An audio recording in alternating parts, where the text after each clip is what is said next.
Ойын соңында бүгін енді біздің ойынға алғаш рет негізі жерлестеріміз көп келе бермейді негізі. Алғаш рет Ермұхамед Мәулен ағамыз келіп отыр. Ермұхамед аға, қош келдіңіз. Сізді көргенімізге шын жүректен қуаныштымыз. Біздің жерлесіміз, біздің мақтанышымыз, бүкіл қазақ футболының дауысы бұл кісі. Бүкіл таразықтар сізге еліктейді, аға, сізді мақтан тұтады, сізге еліктейді. Бірақ енді сіз жұмыстың барлығын отырып жасайды екенсіз.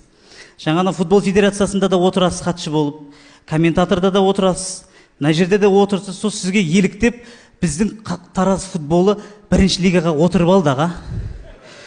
Скоро жатады олар.